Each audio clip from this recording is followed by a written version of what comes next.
On the news, Nigerian Air Force neutralizes over 20 as airstrikes hit terrorist camp in Katsina.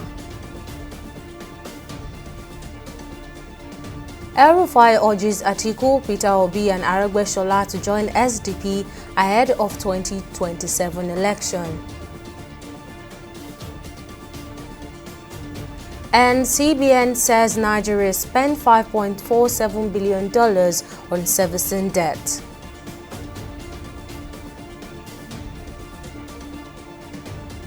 And thanks for joining us on the news on TV360 Nigeria. I'm Tamilore Akinkwole. Fighter jets of the Nigerian Air Force have successfully neutralized several terrorists hiding in camps along the Funtua-Gusau Road in Katsina State. According to Group Captain Kabiru Ali, Deputy Director of NAF Public Relations and Information, the airstrikes were carried out in the early hours of March 13th as part of Operation Fasanyama. The Air Force says these individuals are responsible for multiple ambushes and kidnappings along the route, particularly between Yankara and Sheme villages. The military described the operation as a major breakthrough in effort to restore peace in the northwest. The NAF, in collaboration with ground forces, remains committed to eradicating all threats and dismantling terrorist strongholds in the region. An assessment of the full impact of the strike is still ongoing. Nigeria stands to lose significantly if Niger Republic, Mali and Burkina Faso fail to return to democratic governance, says Chief of Defense Staff General Christopher Musa. Speaking in an interview, Musa warned that instability in these countries has direct consequences for Nigeria, particularly in security and governance. He attributed the ongoing crisis in the region to widespread poverty, climate change and weak political will, stressing that these challenges are spilling into Nigeria. He emphasized the need for strong leadership in this nation, stating that a return to democracy would enable them to make sound policy decisions that would positively impact their people and the region at large. General Musa also highlighted the Nigerian government's ongoing efforts to strengthen border security to mitigate potential threats from these regions. And President Bola Ahmed Tinubu has reaffirmed his commitment to economic and security reforms, assuring Nigerians that while the current economic hardship is challenging, the long-term benefits will build a stronger and more resilient nation. The president made these remarks when he received a delegation from the Catholic Bishop Conference of Nigeria (CBCN) at the Presidential Villa in Abuja. The meeting touched on critical national issues including economic policies, insecurity, education and religious unity. Our correspondent Victoria Konde has more details in this next report. President Bola Ahmed Tinubu has reassured Nigerians that he understands the economic hardships they are facing, but maintains that ongoing reforms, including the removal of fuel subsidies and tax restructuring, are necessary to secure the nation's future.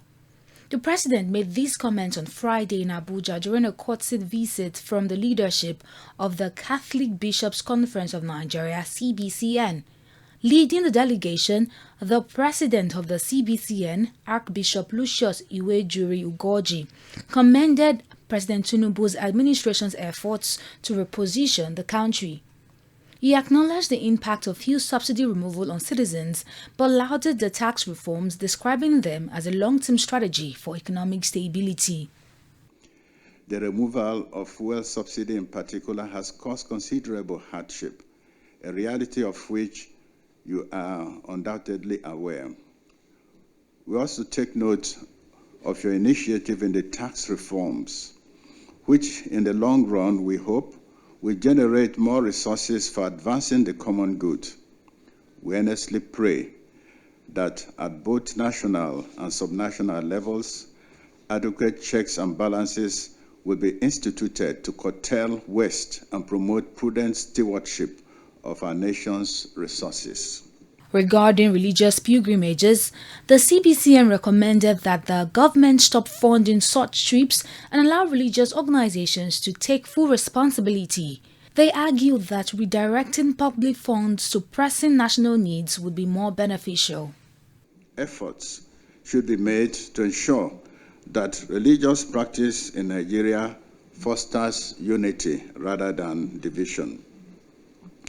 Your Excellency, given the limited resources available, we believe that the federal and state government should allow religious groups to take full responsibility for organizing pilgrimages. Addressing the delegation, President Tinubu highlighted the importance of economic reforms in steering the country away from financial instability. He explained that while removing the fuel subsidy was a difficult decision, it was necessary to prevent the country from bankruptcy and to ensure a sustainable future for generations to come. What seems to be a very difficult beginning is now showing us hope. If you see competition among the petroleum sellers, Dangote and others in pricing, if you are seeing the prices of foodstuff going down, so, and you mentioned pilgrimage. Majority of the farmers are paying their ways because they have bounty harvest and they are making economic gains from the harvest. On education, the president responded to the bishop's request for the return of mission schools taken over by the government. It clarified that schools fall under the jurisdiction of the state governments, not the federal government, but cited his own actions as a former governor of Lagos State, where he returned mission schools to the original owners. Loan fund to help the poor and ensure that our children are not left behind because of tuition fee and all of that. Thank you for what the degree of investment in education that you have been Catholic, faith has been making in education. And we credit that. And we will find a way. Although the student loan is not extended to private institutions, we'll find a way to see whichever way we can help your medical school.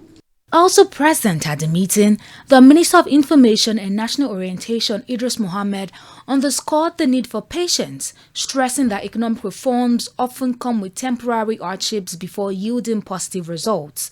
He noted that security in the country has improved significantly with safer roads and better conditions for farmers. Today, not only does the federal government have more money to spend to bring about the kind of promises that the president has promised at the very beginning, but also to ensure that the future, according to the president, as he always says, the future of our children and the children yet unborn will not be frittered away. As President Tinubu continues to push for economic and security reforms, the discussions with the Catholic bishops reflect the ongoing dialogue between the government and religious leaders in addressing national challenges. With assurances of better days ahead, Nigerians remain hopeful that these policies will translate into tangible benefits for all. Victoria Akonde, TV360 News, Lagos. Meanwhile, former Kaduna State Governor Nasiru El-Rufai has ruled out the possibility of a political merger ahead of the 2027 elections and has instead urged opposition leaders, including former Vice President Atiku Abubakar and ex-Labour Party presidential candidate Peter Obi, to join the Social Democratic Party SDP. Speaking in an interview, El-Rufai, who recently resigned from the All Progressives Congress APC, said the opposition should unite under the SDP rather than form a new party or coalition. He added that his own presidential ambition would depend on the party and the will of the people. Meanwhile, the presidency has responded to speculations about the 2027 elections, stating that President Bola Ahmed Tinubu is currently focused on economic reforms and national development. Let's switch now to Rivers State, where the Secretary to the Government of the state, Tami Danagogo, has cautioned that Governor Siminalayi Fubara's calm and peaceful approach to governance should not be mistaken for weakness. His warning comes amid criticism from opponents, particularly the Minister of the Federal Capital Territory, Nyesom Wike. Danagogo defended his role in Fubara's administration, dismissing Wike's description of his letter inviting lawmakers to a meeting as useless. He clarified the such communication was part of his official duties and not an overreach. Meanwhile, diverse reactions have continued to throw the Rivers State House of Assembly's decision to adjourn its plenary sitting indefinitely, even after the governor notified them of his intention to represent the budget next week. Reacting to this, legal expert Liberace Shoma expressed concern, stating that the House of Assembly is overstepping its bounds. He emphasized that following the Supreme Court ruling, which mandates the governor to represent the budget, the Assembly should not obstruct the process or complicate matters further. Oshoma urged the Nigerian government to take notice, pointing out that such action reflects poorly and should not be tolerated.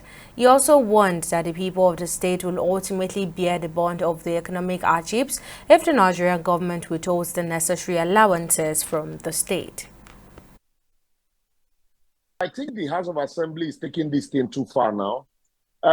We supported the House of Assembly when the governor locked them out and failed to recognize them. And we said that certainly is not the import of Section 109, subsection 1, paragraph G, that the governor cannot choose who to recognize and who not to recognize. Now that the Supreme Court had ruled that they remain valid members of the House of Assembly and that the governor should go present the budget before them, they shouldn't make it difficult for the governor to present the budget. They shouldn't frustrate the process of presentation of budget to them. Initially, they said the letter that was written was not written through the official channel.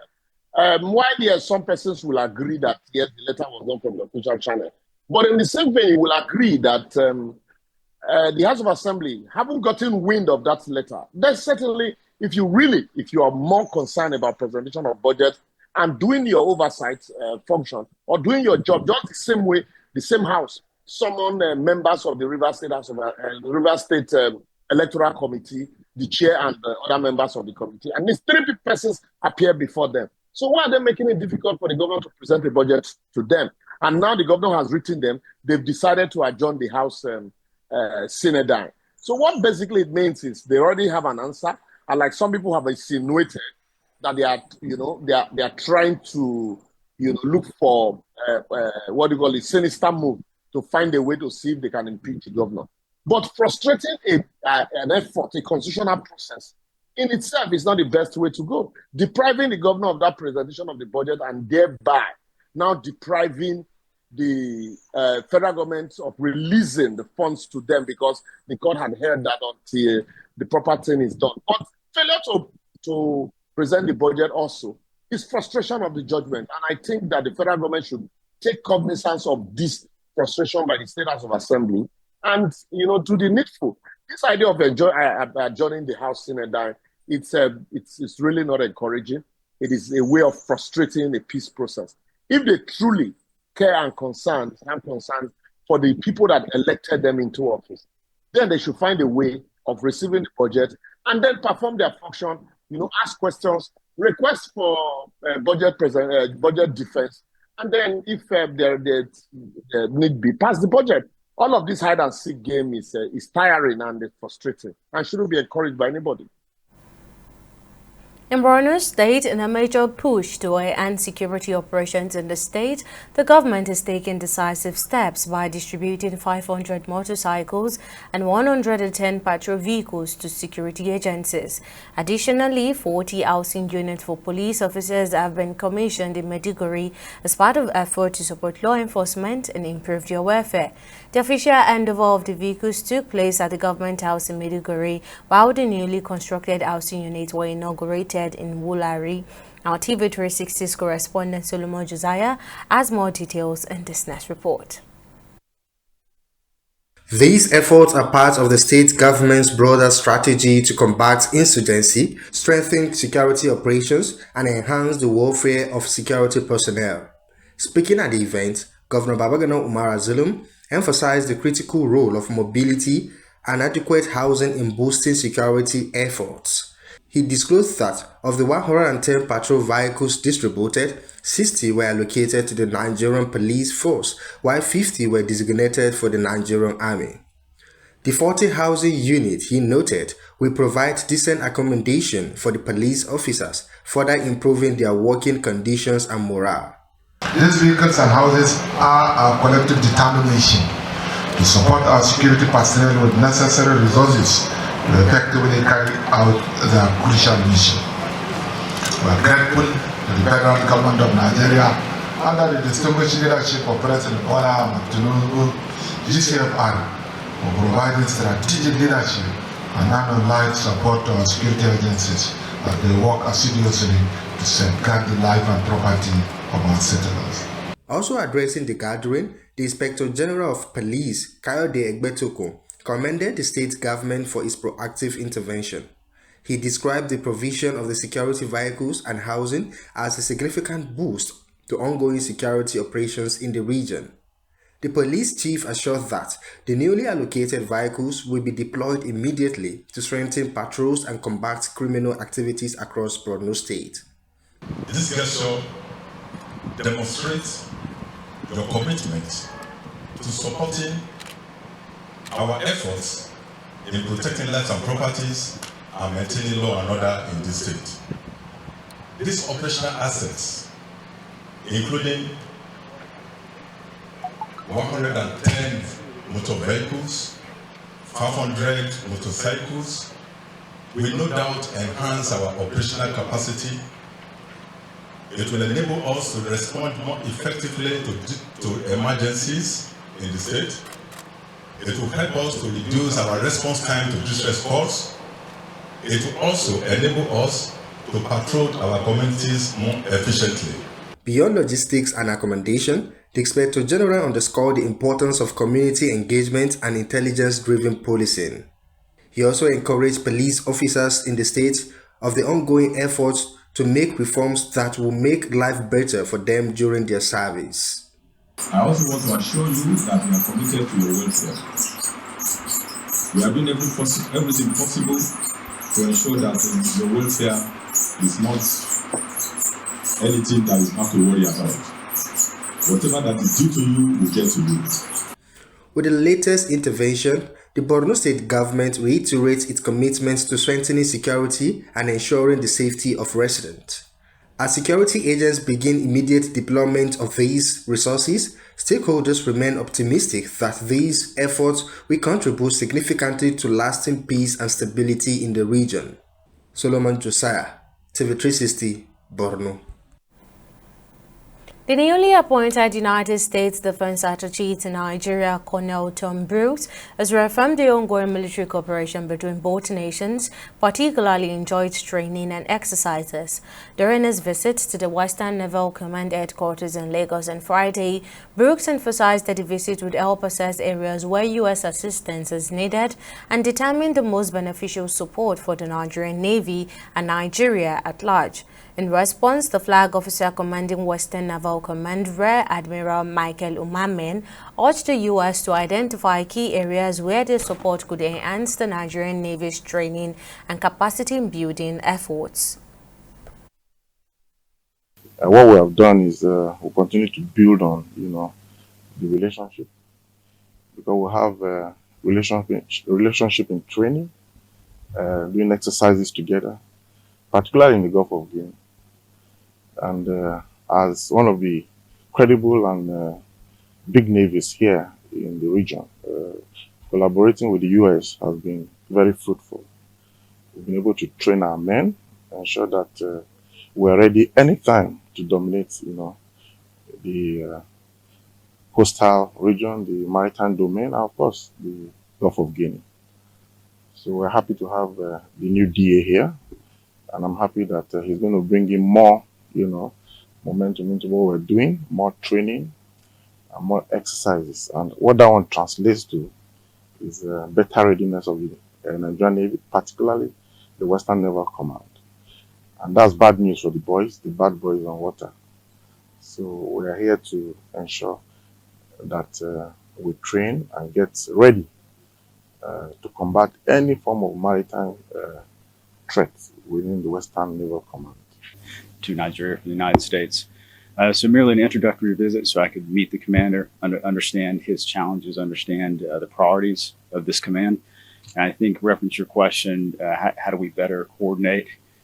Open communication. We need to be in constant communication between our militaries to see where the U.S. military through U.S. AFRICOM can assist the Nigerian military and gain a better understanding for Nigeria's challenges, so when appropriately the United States can assist. On understanding, make my own and my team's assessment of the situation, but what I would like to do no matter what is increase our cooperation with the Nigerian Navy, specifically, again, the U.S. Africa Command and Naval Forces Europe and Africa, and just increase the level of engagement we have, because Nigeria has historically been a very strong security partner. It's the largest Navy and the most competent Navy in the Gulf of Guinea, with a large responsibility for the security of the region. The United States government sees that, and we want to support as appropriate where we can. We're now going to a short break, but still to come on news now. Trump plans travel ban on 41 countries. Details of the story will be given to you right after this break.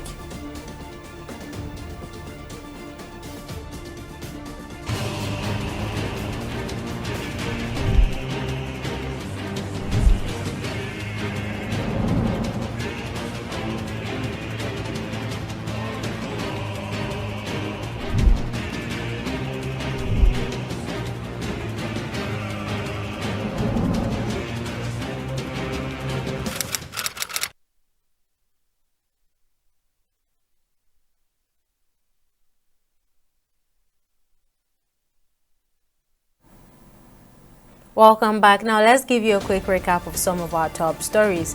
Fighter jets of the Nigerian Air Force successfully neutralized several terrorists hiding in camps along the Funtua-Gusau roads in Katsina State. According to Group Captain Kabiru Ali, Deputy Director of NAV Public Relations and Information, the airstrikes were carried out in the early hours of March 13 as part of Operation Fasenyama. We also told you that former Kaduna State Governor Nasir El-Rufai has ruled out the possibility of a political merger ahead of the 2027 elections and has instead urged opposition leaders, including former Vice President Atiku Abubakar and ex-Labour Party presidential candidate Peter Obi, to join the Social Democratic Party. He added that his own presidential ambition would depend on the party and the will of the people.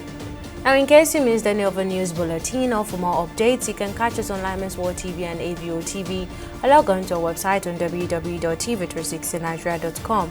You can also follow us on our social media platforms on Twitter, Instagram, and YouTube at TV360Nigeria, or download our mobile app on Google Play Store, Huawei App Gallery, and Apple Store. On Facebook, we're at TV360 Online.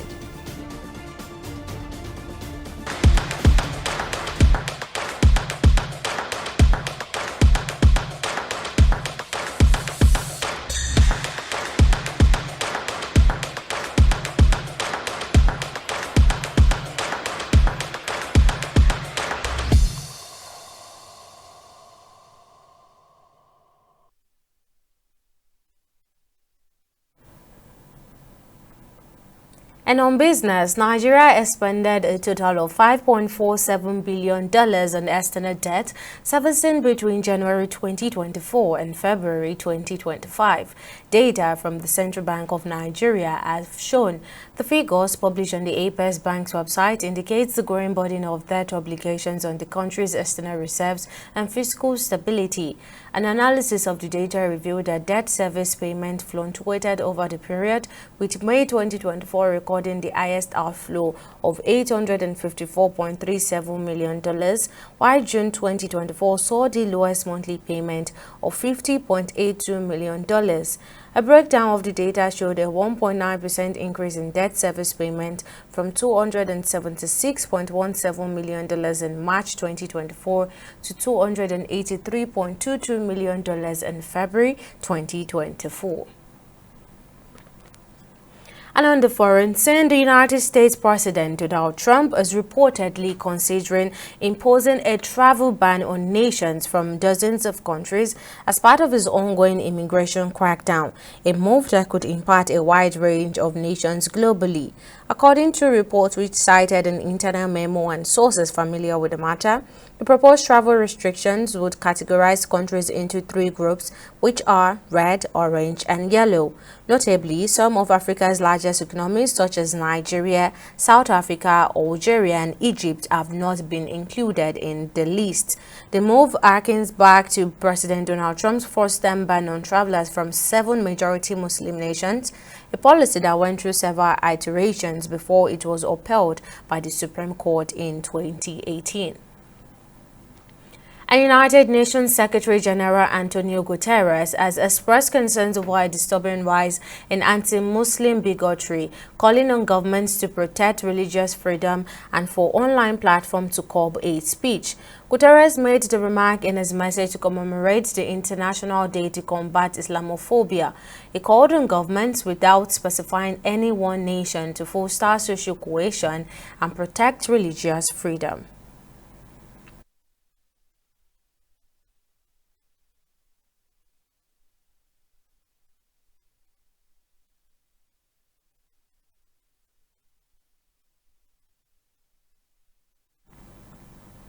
And finally, on sports, the Handball Federation of Nigeria has announced that the National Under-12 and Under-15 Handball Championship will hold this month in Abia State.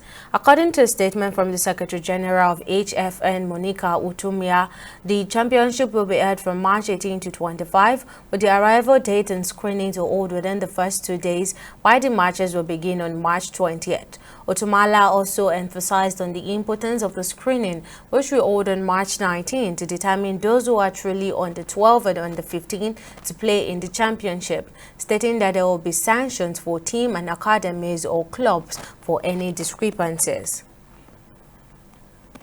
And Liverpool can win the first trophy of an Slot era in Sunday's League Cup final against the Newcastle side, desperate to end the club's 56-year wait for major silverware.